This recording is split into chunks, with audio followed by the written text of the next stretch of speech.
D'ici 2038, les religions ne seront pas seulement en déclin, elles seront officiellement remplacées.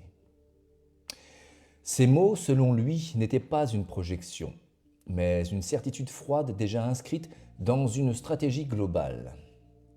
Le 17 mars 2020, un journaliste anglais de renom est convié à un rassemblement strictement confidentiel réunissant plusieurs chefs d'État. Le lieu, une zone isolée à proximité de Davos, mais absente de toute cartographie officielle, un endroit certainement pensé pour ne laisser aucune trace. Ce qu'il pensait être une simple observation diplomatique va soudainement basculer, car au cours de cette rencontre, il est discrètement approché par un dirigeant russe. L'échange est bref, tendu, mais d'une clarté glaçante. Le journaliste raconte. Il m'a regardé fixement, puis il m'a dit, presque calmement, « Ici, vous pensez assister à des discussions, mais tout est déjà décidé, vous savez. Les conflits que vous couvrez, les crises que vous analysez, tout est programmé. Rien n'est laissé au hasard. Chaque tension, chaque guerre, chaque fracture sert à un objectif plus grand. Alors, c'est vrai, vous pensez que tout cela vient de nous, mais ce n'est pas le cas, ou presque. Les États n'initient plus vraiment les décisions, ils les exécutent. Ce qui se joue ici dépasse les gouvernements. Les véritables décisions viennent d'ailleurs, de personnes que vous ne verrez d'ailleurs jamais. Même nous ne savons pas vraiment qui elles sont. Écoutez-moi et prenez note. Vous croyez encore à des rivalités entre nations, mais ce ne sont que des façades, des mensonges. Derrière, les mêmes intérêts se coordonnent. Observez ce qu'il se passe autour de vous. Les oppositions sont entretenues, mais à votre avis, pour quelle raison? N'est-il pas dans le chaos l'endroit parfait pour que l'illusion devienne réalité, devienne vérité? Et prenez conscience de ce fait. Les crises économiques sont anticipées, parfois provoquées.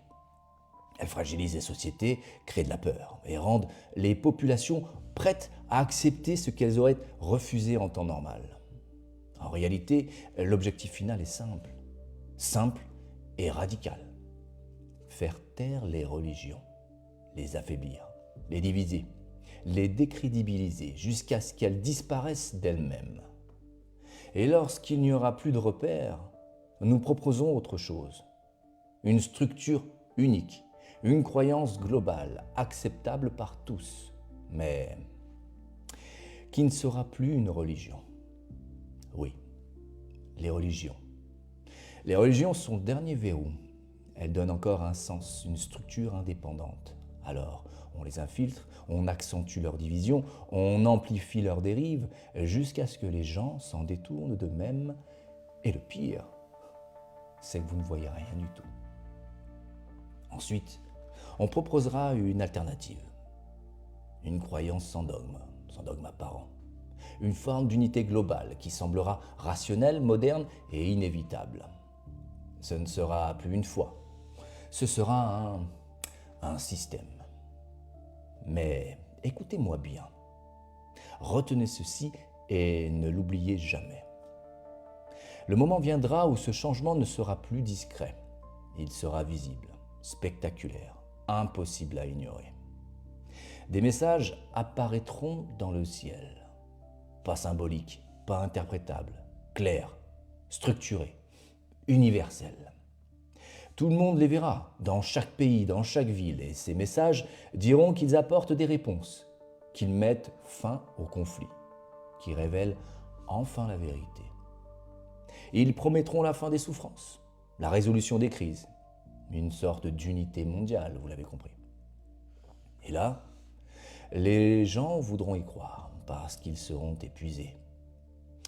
Mais comprenez bien ceci, ce ne sera pas une révélation, ce sera une mise en scène, un déclencheur, le point de bascule. Ils ne proposeront pas une religion, Ils proposeront une évidence. Et à partir de ce moment-là, refuser ne sera plus une option réaliste. Le journaliste tente de comprendre, mais le dirigeant poursuit, cette fois avec une tension plus visible. Vous devez comprendre. Je ne devrais pas vous dire ça. Tout cela existe depuis des décennies, des réunions, des accords, bien avant que vous ne commenciez votre carrière, bien avant votre naissance. Oui, des décisions ont été prises sur plusieurs générations. Ce que vous voyez aujourd'hui n'est que la face visible. Vous savez comment nous appelons ça? Une transition, une réorganisation du monde. Mais en réalité, c'est une prise de contrôle progressive. Et moi, ça, je ne supporte plus. On nous demande d'adhérer, de jouer notre rôle, de maintenir le cap. Mais certains d'entre nous savent jusqu'où cela va aller. Il ne s'agit plus seulement de politique ici. Il s'agit de redéfinir ce que les gens ont le droit de croire, de penser et d'espérer. Et quand ce moment arrivera, il sera trop tard pour revenir en arrière. Fin de l'entretien. Le journaliste reprend la parole. Vous voyez l'échange que j'ai pu avoir avec ce dirigeant et tout ce qu'il m'a révélé? Ce n'était pas une hypothèse, c'était comme un plan. Ou plutôt un calendrier implicite, j'en suis convaincu. Et croyez-moi, la mécanique est déjà bien mise en marche. Il ajoute, ce qui m'a le plus troublé, ce n'est pas ce qui a été dit, c'est la manière dont c'était dit. Comme si tout était déjà en cours et impossible à arrêter.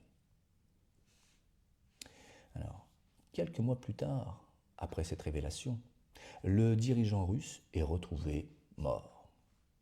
Surprenant.